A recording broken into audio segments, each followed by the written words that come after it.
Nampak dua beza. So buku yang Nabi juga seorang manusia ini, buku ini menceritakan sisi kehidupan peribadi Nabi itu lebih. Bagaimana Nabi melalui emosi jatuh bangun. Tapi sisi buku ni pula, buku yang A Christian View of Prophet Muhammad ni, dia melihat bagaimana Nabi mentadbir negara yang bersatu padu, yang tidak menindas penganut agama lain. Dan bagaimana Nabi menjaga perpaduan, Nabi mengangkat hak wanita, dan Nabi juga dalam buku ni dia kata Nabi Muhammad ni adalah orang pertama yang anti-racism. Amazing dia punya. Dan dia bandingkan, sebab saya rasa dia tulis ni dalam konteks Amerika, so dia ada banyak contoh di Amerika bagaimana Nabi ni lebih advance daripada semua perlembagaan dan polisi yang ada di Amerika dalam bentuk perpaduan dan juga keadilan ni. Nabi dah buat dulu dah. Nah, Nabi Muhammad ni dah buat dulu dah waktu di Mekah dan di Madinah. Okay, jadi kita mula cerita ni mungkin secara overview. Yang pertama ni, setiap manusia. Sebab tu saya sebut tadi, bila kita kenal Nabi Muhammad ni, kita lebih dekat, nak engage, nak rasa tertarik, berbanding mungkin yang lebih berat tadi kita belajar tentang surah tertentu dan sebagainya, ataupun hadis-hadis Nabi.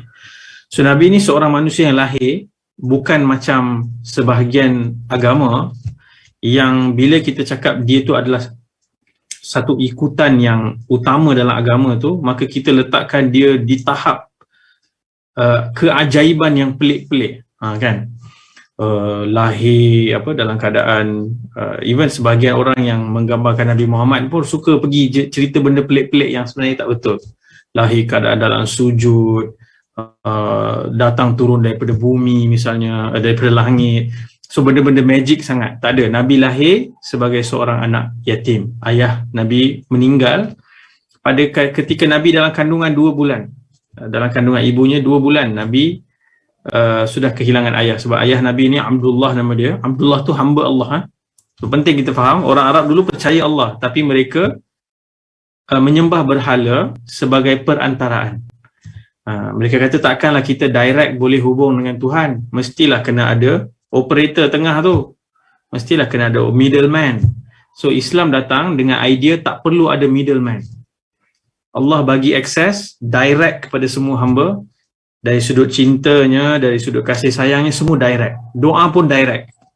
Tak ada, tak perlu kena pergi jumpa satu orang tu yang jadi tukang sampaikan kita punya permintaan kepada Tuhan. Tak ada. Tuhan bagi akses kepada semua orang. Direct access. So Abdullah ni dia pergi, biasalah orang dulu cara mereka cari income, mereka pergi berdagang. So dalam perjalanan tu mereka selalu terkena demam atau penyakit yang menyebabkan mereka boleh mati. Mungkin dulu tak ada vaksin dan sebagainya kan, tak ada ubat-ubatan macam hari ini. So bila demam tu selalunya mereka berdebar akan survive ke tak survive, sebab demam dulu tu boleh membawa maut. Dan bila Nabi Muhammad lahir, dia disambut oleh beberapa orang bidan, salah seorangnya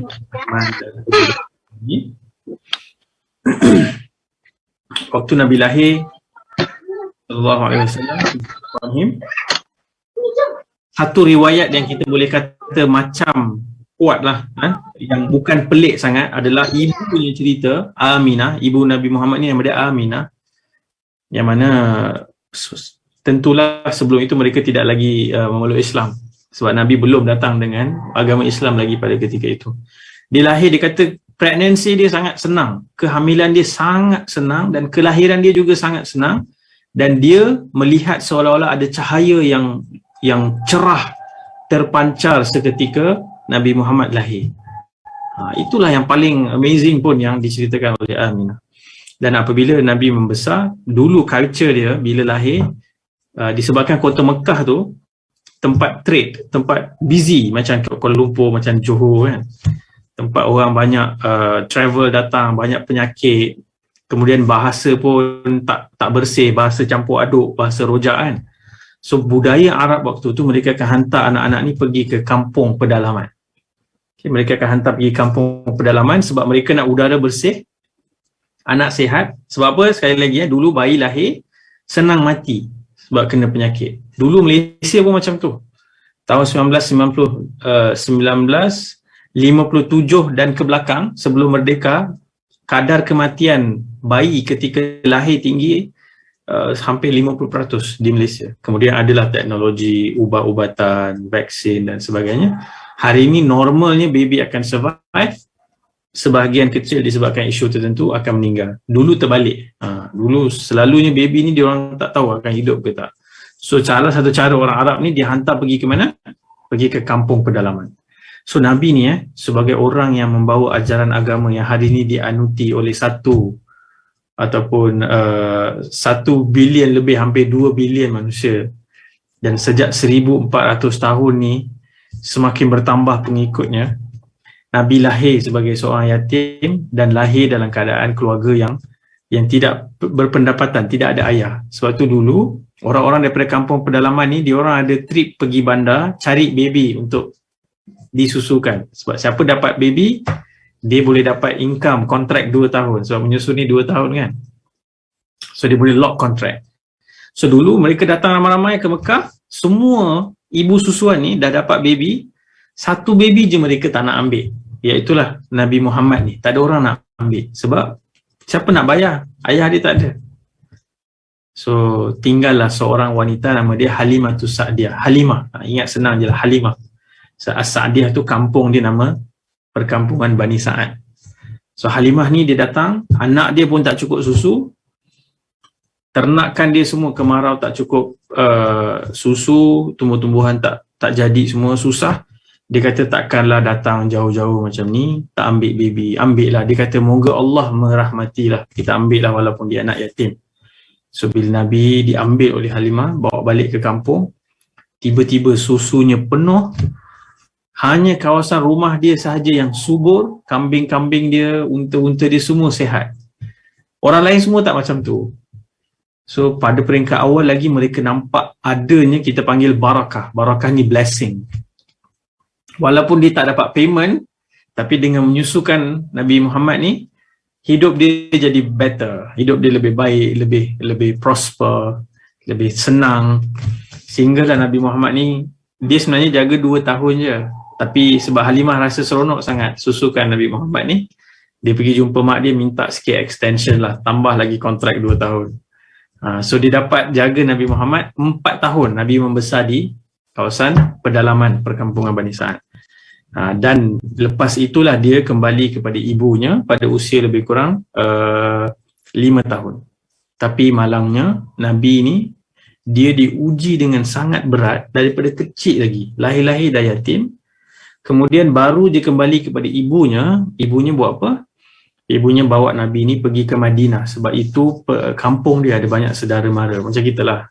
Dulu tak boleh sebab PKP kan. Sekarang dah boleh buka ni. Ramai orang yang kahwin online, yang dapat baby, semua balik nak tunjuk anak, nak tunjuk menantu kat kampung kan.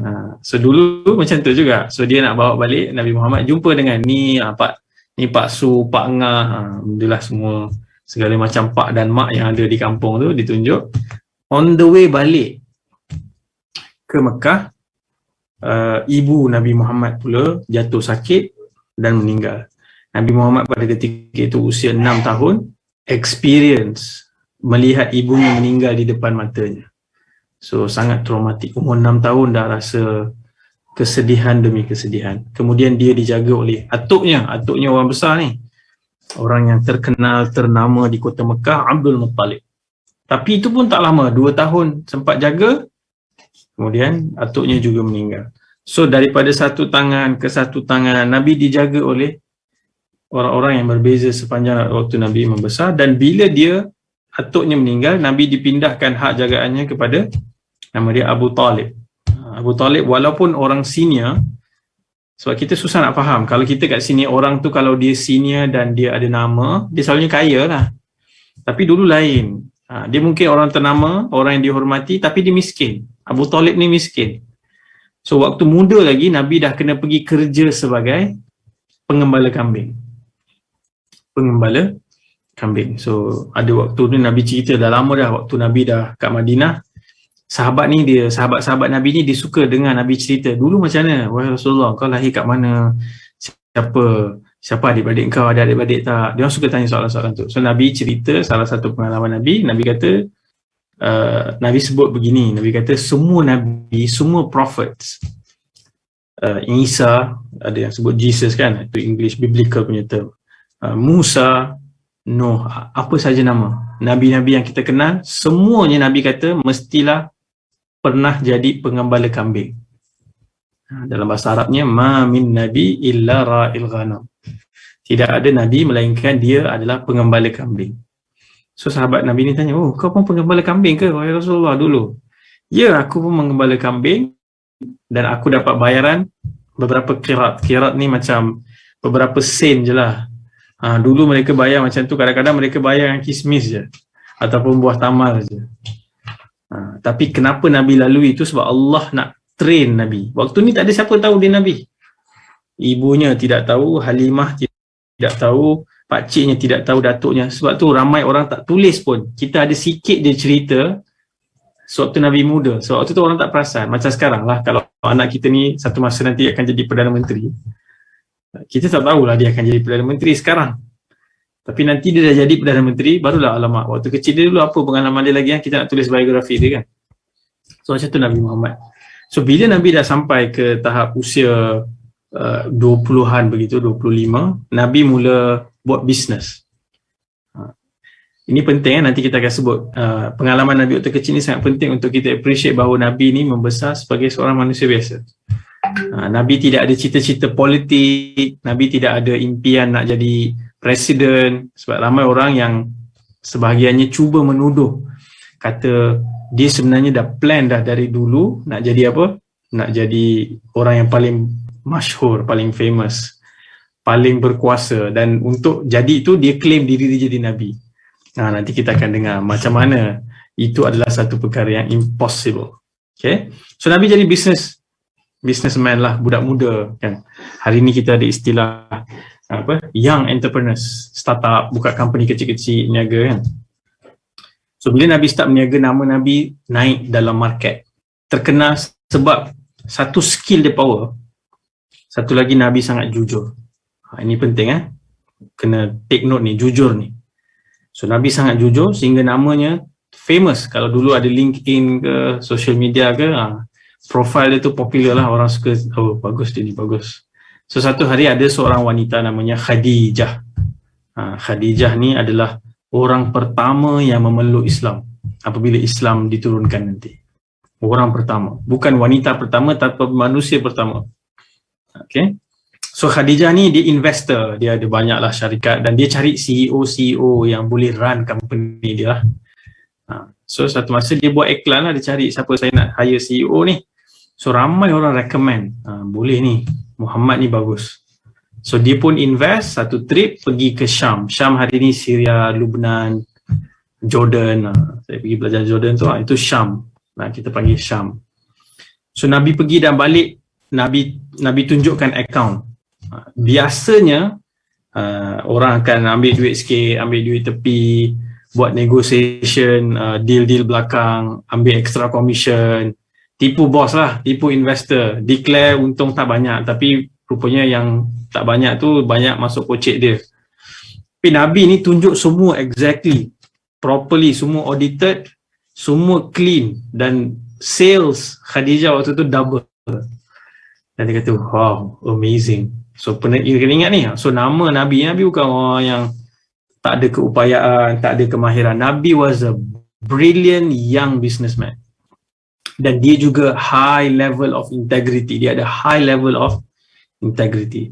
Dan nama Nabi semakin terkenal lah sebab tak pernah lagi orang bawa balik bisnes untung macam tu.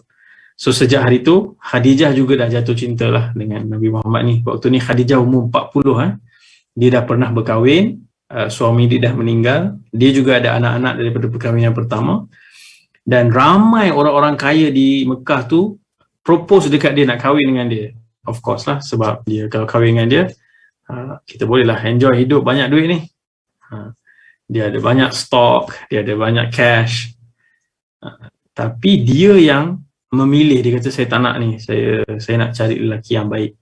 So bila datang Nabi Muhammad yang pada ketika itu usianya 25 tahun dan adabnya sangat tinggi, dan dia bagi tahu kepada seorang kawan dia yang dia rasa dia tertarik dan nak berkahwin dengan Muhammad. Dihantar lamaran.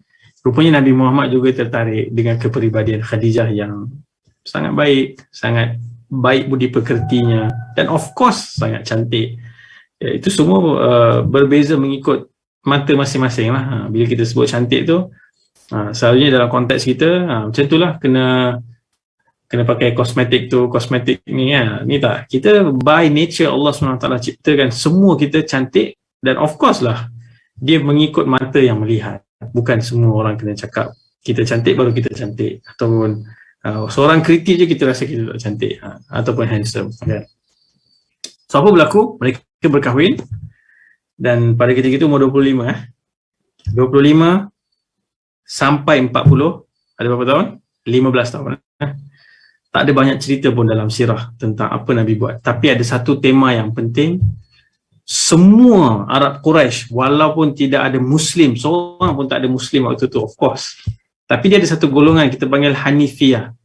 Hanifiyah ni kita boleh sebut macam mana dalam bahasa Inggeris, dia ni orang-orang yang search the truth. Mereka tahu menyembah berhala, membunuh anak perempuan hidup-hidup, menindas, prostitution, pelacuran, ini semua tak betul. Dia orang kata ini mesti bukan agama Nabi Ibrahim. Sebab apa mereka sebut Nabi Ibrahim? Sebab mereka tahu Kaabah tu Nabi Ibrahim yang bina.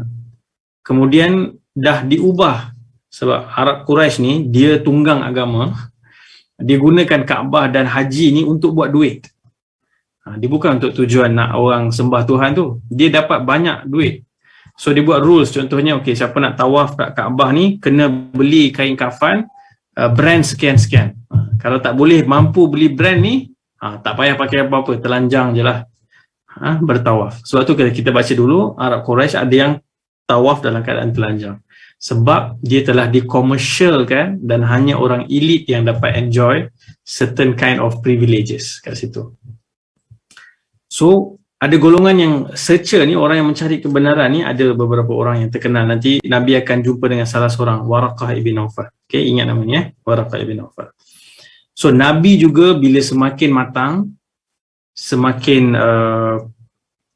kita panggil berpengalaman, Nabi Muhammad tengok kenapa keadaan orang macam ni, dia dalam darkness. Sebab tu bila kita dapat appreciate how dark it was, betapa gelapnya pada ketika itu, barulah nanti kita boleh appreciate kenapa Quran disebutkan sebagai cahaya, kenapa Nabi Muhammad disebutkan sebagai cahaya yang datang dan menerangi kegelapan yang ada pada ketika itu. Dan barulah kita boleh faham apa yang ditulis oleh Craig Considine ni, bagaimana dia datang dan dia memadamkan kegelapan dan berikan cahaya kepada manusia pada ketika itu dan sampai hari ini. So apa berlaku? Sebelum sampai ke situ, Nabi Muhammad ni sudah dikenali. Ada beberapa event yang berlaku dalam sirah. Nabi ni dua benda. Satu, as-sadiq, the truthful. Nabi cakap tak pernah tipu. Dan semua Arab Quraisy tahu benda tu. He never lied. Never ever did lie to anybody. Satu tipu pun Nabi tak pernah buat. Yang kedua, al-amin. Tadi as-sadiq, kedua al-amin, the trustworthy, yang tak pernah mengkhianati amanah. Sampai kan dulu tak ada bank, sekarang kita senanglah ada bank, kita boleh simpan duit, simpan emas kan dalam safe box. Dulu tak ada apa Arab Quraisy buat, mereka simpan di rumah Nabi Muhammad SAW. Rumah Nabi tu macam bank. Sebab apa? Mereka percaya bila bagi barang dekat Nabi Muhammad takkan hilang, dia akan jaga, dia akan responsible, dia takkan tipu. So sampailah peringkat menghampiri usia 40 tahun, Nabi Muhammad mula runsing. Mungkin kita pun ada yang rasa macam tu. Saya interview beberapa orang waktu buat research dulu pun, antara benda yang mendorong mereka kepada mencari agama, mencari semula makna hidup ni adalah apabila mereka tengok betapa teruknya kehidupan manusia di sekeliling mereka. Rasuahnya kan, kalau kita kat Malaysia, kenapa orang rasuah sampai ratus-ratus bilion, sampai orang ramai hidup susah, tak cukup makan. Kemudian banyaknya pembunuhan, banyaknya penindasan. Kenapa perkauman makin teruk? So mereka fikir, dan dalam mereka berfikir tu mereka mencari, macam mana aku nak cari jawapan, nak cari truth, kebenaran. So Nabi Muhammad melalui fasa yang sama. So Nabi juga mencari kenapa jadi macam ni, kenapa anak perempuan dibunuh. Dan salah satu perkara yang menarik waktu zaman Nabi Muhammad tu ialah mereka ada praktis, dan Nabi Muhammad sangat committed dengan praktis ni. Nabi pergi menyendiri. Hari ni kalau kita tengok buku-buku motivasi, mereka panggil apa, meditation kan. Mereka meditate, duduk asingkan diri, meditate, fikir balik, cari meaning in life.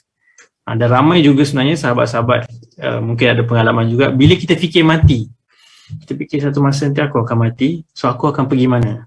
Ini soalan-soalan yang menggoncang fikiran dan kita mula mencari manakah agama yang memberikan jawapan yang paling kuat dan jelas untuk persoalan ini, kemana aku selepas mati, dan apa tujuan aku datang ke dunia ni, what for I'm living here, untuk apa 60 tahun, 70 tahun, itu kalau sampailah 60-70 tahun. Ada yang sekarang ramai 40 pun dah meninggal dunia sebab sakit dan sebagainya kan. So Nabi buat apa? Nabi pergi duduk di gua. Duduk di gua. So fahamkan sini ya, kalau Nabi ni orang yang nak reka agama, he don't have to do this. Dia boleh komplot dengan beberapa orang, start buat parti baru, daftar ROS, buat slogan sikit, dia dah boleh start campaign dah. Dan dengan dia punya level of popularity di Kota Mekah tu, dengan dia dipercayai, confirm lah parti dia akan menang kalau buat pilihan raya. Tapi tak, dia confused, dia mencari jawapan. So Nabi pergi duduk di Gua Hira.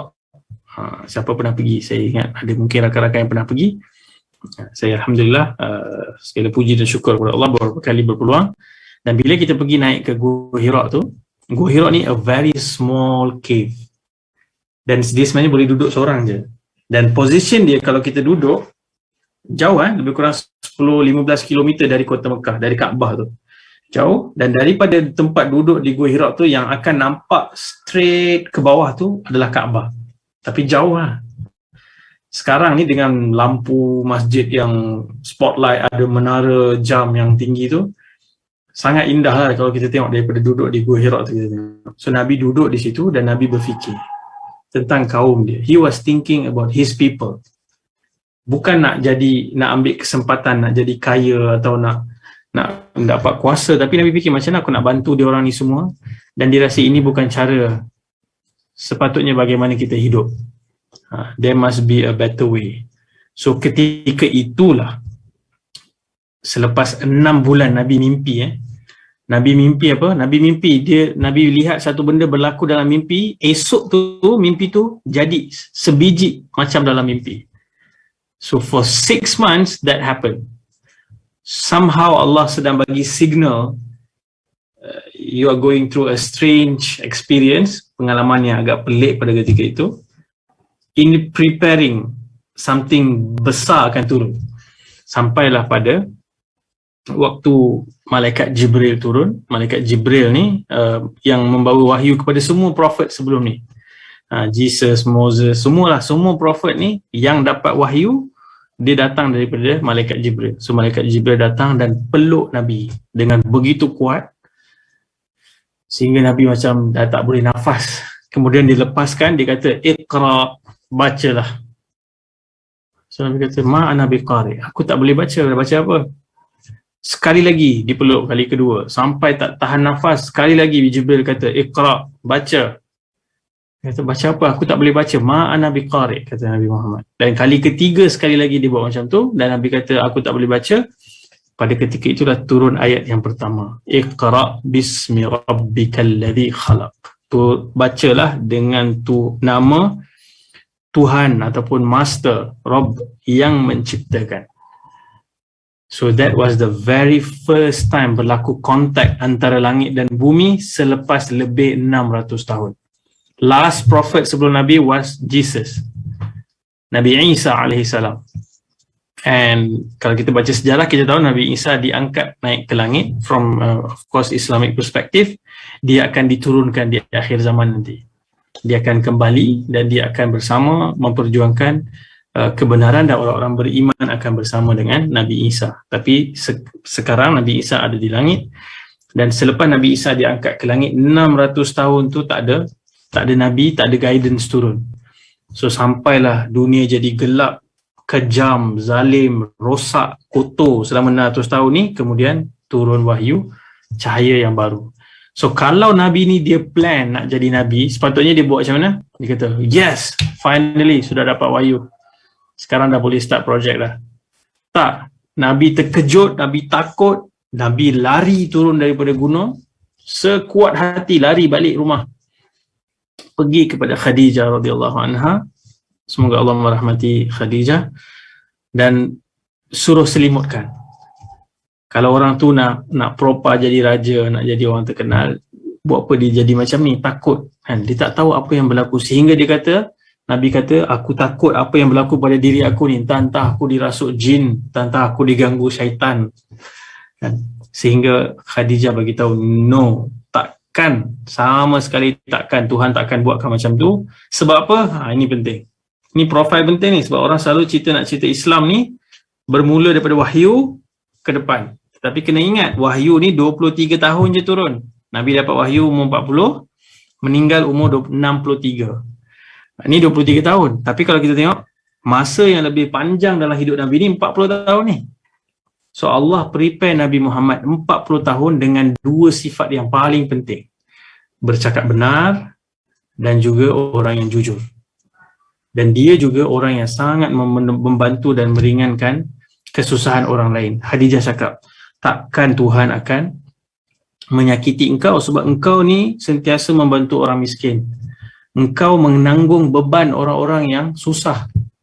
Engkau menyambung silaturahim. Menyambung silaturahim ni menjaga family ties. Family ties ni sangat penting, walaupun dah masuk Islam. Dalam Quran Allah bagi tahu tak boleh buat sombong, tak boleh buat tak baik kepada ibu bapa ataupun ahli keluarga, walaupun mereka itu musyrik, walaupun mereka itu tidak masuk Islam. Ikut semua benda dan patuh semua benda yang mereka suruh, kecuali kalau mereka suruh sekutukan Allah. Yang itu tinggalkan, itu saja. Selain daripada itu kena buat baik. Sebab itu masuk Islam tidak bermaksud, okey, mulai hari ini aku dah masuk Islam, aku akan lawan keluarga aku. No.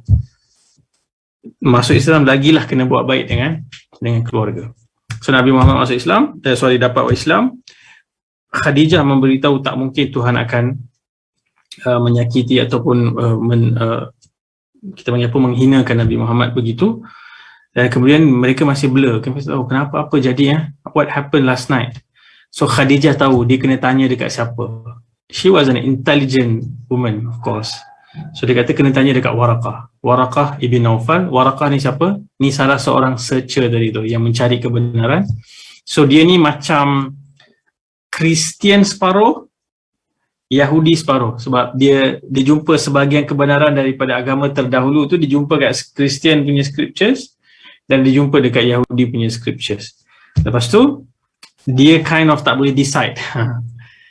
So dia tahu Tuhan tu bawa ajaran mengajak manusia kepada Tuhan yang satu, tak ada partner, tak ada middleman, pasti akan ada yang lawan. Khususnya orang Arab Quraisy tu lawan sebab bisnes mereka semua akan kacau. Kan tadi kita cerita apa? Mereka buat berhala-berhala dekat Kaabah, yang ni department lain, ini department lain, semua tu sebab buat duit tu. Lepas tu jual pula berhala ni untuk bawa pergi travel, yang ni untuk simpan kat rumah. Ada banyak design dan mereka buat semua tu untuk sebenarnya buat duit. So bila Nabi kata tak ada berhala ni semua, tak ada, kita hanya beribadah kepada Tuhan yang satu, semua orang ada access direct. Agamawan-agamawan yang selama ni jadi middleman pun hilang job lah. Kalau ikut ni, aku selama ni ada job sebab orang ingat aku seorang boleh cakap dengan Tuhan. Sekarang kalau semua orang boleh cakap, habislah. So itu antara concern mereka lawan. So bila dibagi tahu macam tu, Nabi dah tahu dah, oh ini wahyu ni daripada Tuhan. Dan kita ingat daripada kecil dia susah kan, lahir yatim, kemudian hilang ibu, kemudian hilang datuk, kemudian duduk dengan Abu Talib miskin, membala kambing, semua kesusahan tu kita rasa susah dah. Apa yang akan berlaku selepas dapat Nabi sampai Nabi meninggal dunia, lebih berat, lebih susah. So Nabi lalui semua itu sebagai seorang manusia. Ada waktu Nabi pernah lalu tahun kesedihan, the whole year. Of course kalau cerita sirah ni tak cukup masa lah kan, panjang semua episod itu. Tapi Nabi sedih sepanjang tahun sehingga dipanggil sebagai tahun kesedihan. dan Nabi selepas kematian isterinya dan dia tidak langsung berganjak daripada keyakinan dia. Dan lama lepas tu ada seorang sahabat nama Nabi ni Umar tanya pada dia, kenapa dulu kau cakap satu-satu, kenapa cakap benda lain kan? Ada banyak lagi kau boleh cakap, kau cakap satu-satu je, kenapa? Dia kata itu je aku tahu, satu-satu, itu je aku tahu, Tuhan tu satu, lain aku tak belajar lagi, tak sempat belajar lagi masa tu. So hanya dengan satu ilmu je dia pertahankan agama dia, dan dia nanti orang-orang yang akan confirm masuk syurga, hingga Nabi pun dengar tapak kaki dia dalam syurga. Demikianlah banyak lagi story. So kalau kita lihat sikit dalam masa 5 minit yang ada sebelum pukul 10 ni, so bila Nabi melalui kesusahan ni, kehidupan Nabi yang berat ni, perit ni, kita selalu ingat bila hidup kita susah, Tuhan tak sayang kita kan. Orang ingat, oh ni bisnes saya jatuh COVID, Tuhan tak sayang. Ni saya punya mak ayah meninggal, Tuhan tak sayang. Ini adalah kisah manusia yang paling Tuhan sayang. Kisah manusia yang paling Tuhan sayang ni, kalau kita tengok, hidup dia paling susah. Dan kenapa? Sebab pada ketika itu bukan lagi soal susah atau senang, tetapi manisnya hubungan dia dengan Tuhan. Satu patutnya kalau ingat, oh Tuhan paling sayang, patutnya di raja paling kaya lah. Lagi kaya lah daripada semua billionaires yang ada hari ni. Tak. Nabi hidup simple. Tak ada perabot IKEA macam kita ni. Baring pun atas tikar. Rumah pun besar dia 4x6 je. Mana ada orang buat rumah sekarang 4x6? Itu size standar je sekarang. Very simple life. Ada hari-hari yang tak ada makanan di rumah Nabi. Ini presiden ni, rumah presiden. Tak ada makanan, tak berasap dapur. Dan Nabi juga sangat membantu orang ramai. Anak-anak yatim Nabi jaga ramai. Dan Nabi juga sering mengajak orang lain untuk bagi charity, buat baik dan semua tu. Dan kalau kita lihat daripada kepribadian personal life yang susah tu, Nabi appreciate apabila masyarakat dia sakit, apabila masyarakat dia dalam kegelapan. Sebab tu Nabi perjuangkan hak anak-anak perempuan ni supaya tidak dibunuh hidup-hidup. Sehingga Nabi ni dia sallallahu alaihi wasallam ditunjukkan kepada orang-orang Arab bagaimana Nabi menyayangi dan memuliakan anak-anak perempuannya. Nabi kalau tengah baring, Fatimah masuk, Nabi akan bangun dan Nabi akan diri dan pergi sambut anak dia. Which orang Arab lelaki takkan buat macam tu. It's a strange, Nabi buat benda tu sebab Nabi nak pecahkan dominasi pemikiran kolot macam tu. Kadang-kadang kita tengok dalam culture kita pun ada macam tu kan. Kalau anak perempuan dilayan macam gitu-gitu je lah. Kalau anak lelaki tu hantar pergi belajar tinggi-tinggi, tuition, pakai pakaian mahal semua-semua. Dia ada certain culture yang macam tu. Tapi kat Malaysia saya ingat tak lah sangat. Tapi ada negara lain yang macam tu sampai hari ini. Itu satu. Nabi lawan semua kezaliman dalam ekonomi. Tak boleh dah, dulu orang tipu-tipu, Nabi tak bagi. Nabi bawa ajaran, Nabi hapuskan. Dan paling besar yang Nabi capai dari sudut orang yang bukan Islam pun mengkaji, dan mereka sebut ini antara perubahan yang susah nak dibawa balik sekarang, bagaimana Nabi menghapuskan perkauman tu. Ni bayangkan, ni orang Arab ni sangat kuat sistem kabilah ni. Dia orang memang itu identiti mereka, kabilah. Tapi dengan satu agama, Nabi dapat pecahkan identiti kabilah ni. Identiti itu ada, tapi bukan lagi menjadi faktor yang mereka jadikan diri mereka tu seperti kepuakan. Sehingga dulu macam sekarang kalau orang kita, bangsa kita, warna kulit sama dengan kita atau parti kita buat salah, kita diam. Tak apa. Orang lain buat salah, melompat-lompat, terbakar Facebook dengan komen-komen dia tu. So itu sifat perkauman. Nabi SAW ajar, hitam ke putih ke, apa pun dia punya bangsa ke, yang betul-betul, yang salah-salah. Sebab tu waktu Nabi bagi khutbah terakhir, ni kita skip jauh ni. Khutbah terakhir ni the final sermon. Itu adalah haji yang terakhir Nabi buat, dan Nabi ada opportunity untuk bercakap one last time dengan lebih 100,000 orang sahabat-sahabat Nabi yang ikut Nabi. So banyak benda Nabi cakap dalam tu. Salah satu perkara yang Nabi kata tidak ada kelebihan orang Arab ke atas orang bukan Arab. Demikian juga tidak ada kelebihan orang bukan Arab ke atas orang Arab. Tidak ada kelebihan orang kulit cerah ke atas orang berkulit gelap. tidak ada kelebihan orang berkulit gelap ke atas orang yang berkulit cerah, melainkan takwa dan amal saleh. Takwa ni apa? Perasaan hidup bertuhan tu, mendekatkan diri kepada Tuhan, dan perbuatan-perbuatan baik. Itulah neraca sahaja yang diukur, dan sebenarnya tak ada siapa boleh tahu saya level takwa berapa, sedari level takwa berapa, tak ada. Dia tak ada oximeter nak boleh ukur. So, itu tak ada. So hanya Tuhan yang tahu. Bila Tuhan yang tahu, kita tak boleh dah nak judge, oh engkau ni teruk, kau duduk bawah kaki aku, engkau duduk atas ni. Tak ada.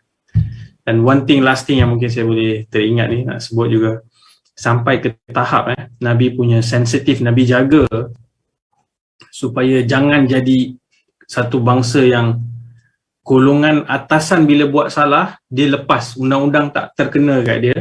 Tapi bila orang-orang kecil, orang-orang lemah buat salah, dihukum. Nabi kata kaum terdahulu binasa disebabkan bila orang elit, orang politician yang besar-besar kat atas ni buat salah, mereka tak dikenakan hukuman.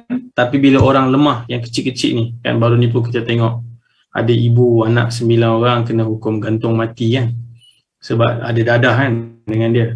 Soalan yang patut kita tanya, macam mana dia dapat dadah tu? Siapa edar kat dia? Yang itu yang kena tangkap tu dulu. Yang tu tak cerita. Ini orang-orang yang terdesak nak hidup, yang mencuri tin Milo, tin susu ni dipenjara 2 tahun, dipenjara 3 tahun. Terpisah dengan anak yang ni dijatuhkan hukuman gantung sampai mati. Bukan tak nak kata tak apa dia mereka buat salah, tapi tengok sebab kenapa mereka buat salah tu. Selesaikan masalah akar dulu sebelum buat undang-undang yang menghukum orang macam ni. Tapi itulah Nabi kata kalau Fatimah, anak kandung yang Nabi paling sayang, sendiri mencuri, aku akan potong tangan dia. So mana lagi pemimpin yang macam tu ada di dunia hari ini? Sangat susah nak dicari. Dan itu mungkin sekelumit lah yang kita dapat sembangkan atau kita dapat kongsikan malam ni. Tentunya banyak lagi contoh buku ni. Buku ni 300 muka surat ni. Kalau saya tonton, saya sebutkan sikit kan. Nabi bersedih, Nabi diuji, Nabi sebaik-baik manusia, Nabi tersilap. Macam human being, ada waktu Nabi tersilap, tapi kita kena faham Nabi punya silap tu tak sama selalu macam kita silap tu. Nabi juga tercari-cari, Nabi berkeluarga, Nabi sakit, dan semua tu diceritakan dalam buku ni. Mungkin tuan-tuan saudara-saudari boleh dapatkan lah buku tu, dan sama-sama kita usahalah untuk mencontohi. So mungkin sahabat-sahabat yang dengar ni mungkin kata, yelah tapi orang Islam tak macam tu pun, tak jujur pun, banyak menipu, banyak rasuah.